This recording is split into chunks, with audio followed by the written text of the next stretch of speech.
কি অবস্থা সবার? আবারও চলে আসলাম নতুন আরেকটি ভিডিও নিয়ে। আর আজকে আমরা এসেছি ভার্জিনিয়াতে। এখানে আজকে আমরা ঘুরে দেখব শেনানদোয়া ন্যাশনাল পার্ক। এটা আমাদের বাসা থেকে খুবই কাছে, মাত্র 2 ঘন্টা ড্রাইভ। তো আমরা প্রায়ই চাইলে এখানে আসতে পারি, তো এর জন্য আমরা নাইট স্টে করব না।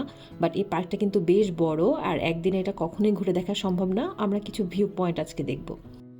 শেনানদোয়া ন্যাশনাল পার্ক হলো ভার্জিনিয়ার একটা আইকনিক ন্যাশনাল পার্ক, যেটা ব্লু রিজ মাউন্টেনের উপর দিয়ে প্রায় 105 মাইল ধরে প্রসারিত।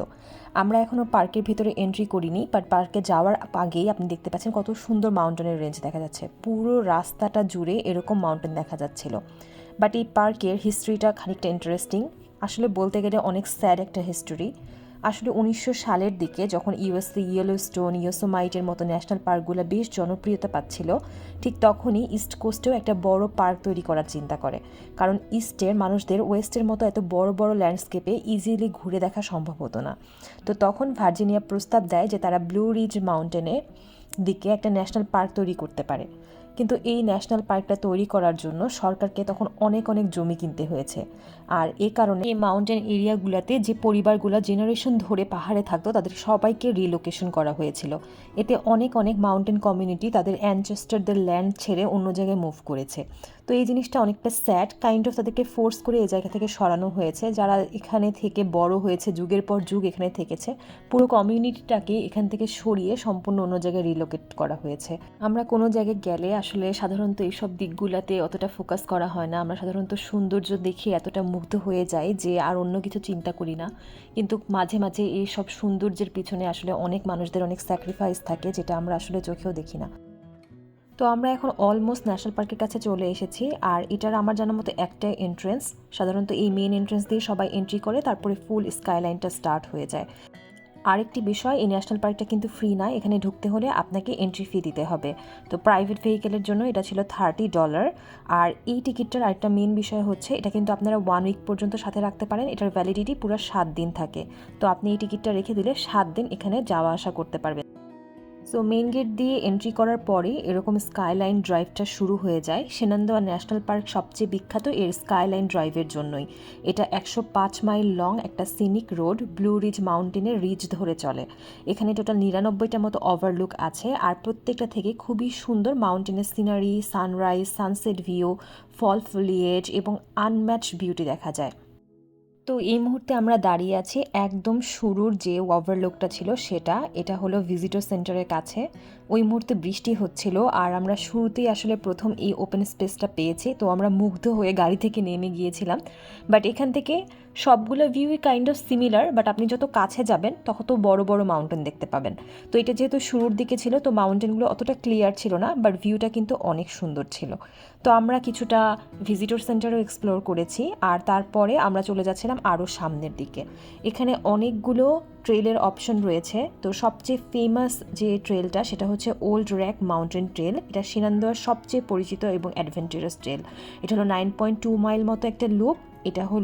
এটা থেকে আপনি 360 স্টানিং মাউন্টেন ভিউ পাবেন। আর এটার ডিফিকাল্টি কিন্তু অনেক বেশি, এটাকে হার্ড রেট করা হয়েছে। তো অনেকের মধ্যে এটা হচ্ছে ইস্ট কোস্টের সেরা ডে হাইক। আরেকটা হলো হাইক আছে, সেটা হলো হক্সবিল সামিট হাইট। এটা হচ্ছে highest point of the park. এটা যেতে 2 থেকে 3 মাইল মতো রাউন্ড ট্রিপ লাগে ডিপেন্ডিং অন দ্য রুট। আর এটা হলো মডারেট লেভেলের একটা হচ্ছে ট্রেল। এছাড়াও এরকম রাস্তার মাঝে আপনারা কিন্তু হরিণ দেখতে পাবেন। শুধু হরিণই নয়, এখানে কিন্তু আরও সুন্দর সুন্দর ওয়াইল্ড লাইফ আছে। তো এগুলোই হচ্ছে এখানকার বিউটি। সব কিছু এত র নেচার যে আপনি সব কিছু খুব সুন্দর কাছে থেকে উপভোগ করতে পারবেন। আর ড্রাইভের কথা আর কী বলবো, এটার নামই তো হচ্ছে সিনিক ড্রাইভ। খুব সুন্দর সুন্দর টানেল দেখা যাচ্ছিল, অনেক ভালো লাগছিল এই এরিয়াটা দিয়ে ড্রাইভ করে যেতে। আর এনভায়রনমেন্টটাও খুবই ভালো ছিল, খুব বেশি রোদ ছিল না, আবার অনেক বেশি ঠান্ডাও না। আমরা খুবই পাতলা জামা কাপড় পরে এসেছিলাম, বাট তবুও অনেক সুন্দর লাগছিল ওয়েদারটাতে। তো আমরা আজকে অলমোস্ট অনেক লেট, এখন অলরেডি 1টা থেকে 2টা মতো বাজে। তো আমরা ভাবলাম যে আজকে আমরা কোনো লম্বা ট্রেল নিব না, আমরা একটা ওয়াটারফলসে যাব। এই পার্কে কিন্তু বেশ কিছু ওয়াটারফলস আছে, তার মধ্যে মোস্ট পপুলার হচ্ছে ডার্ক হলো ফলস। আর এটার পপুলারিটির আরেকটা মেন কারণ হলো এটা মাত্র 1.4 মাইলসের একটা হাইক। যদি কয়েক ধাপ মাত্র নিচে নেমে আসেন তাহলে খুবই সুন্দর ক্যাসকেটের একটা ওয়াটারফল দেখা যায়। সকাল বা সন্ধ্যা যে কোনো সময় আপনারা এখানে যেতে পারেন। আর পার্কিং স্পট কিন্তু স্কাই ড্রাইভ থেকে খুবই কাছে।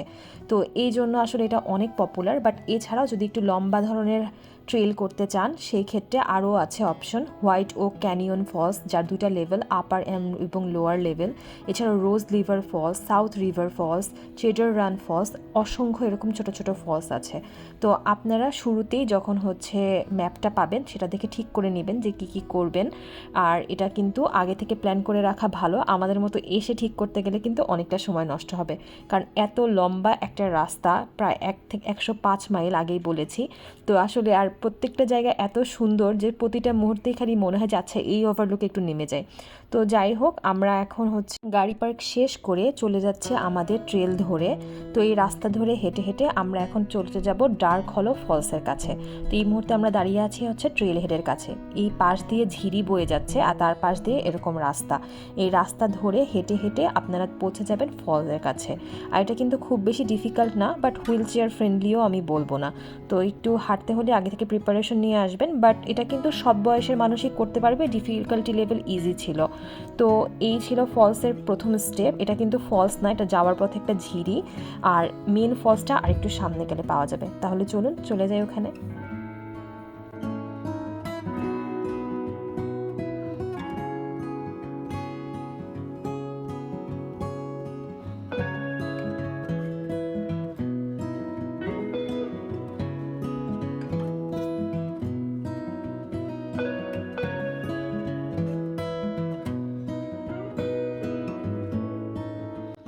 ট্রেলটা ছোট হলেও ফলসটা কিন্তু অনেক সুন্দর ছিল। আর ফলসের এই ট্রেলটা করে আমরা এখন চলে আসলাম আরেকটা ভিউ পয়েন্টে। খুবই সুন্দর এখানে ওয়াইল্ড ফ্লাওয়ার্স দেখা যাচ্ছিল।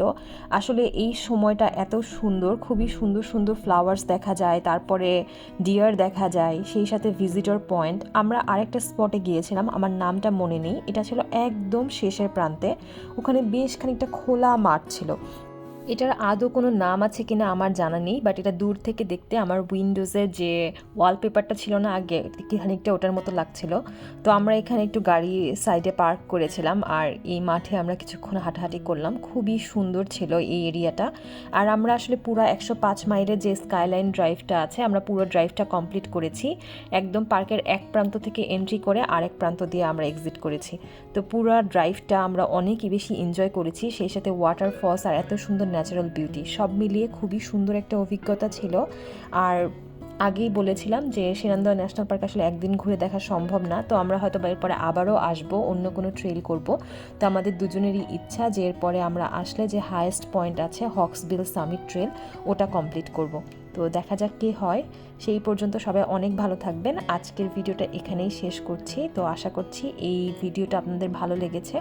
তো দেখা হবে আবার নতুন কোনো স্টেটে, নতুন কোনো ন্যাশনাল পার্কে। সেই পর্যন্ত সবাই অনেক ভালো থাকবেন। আল্লাহ হাফেজ।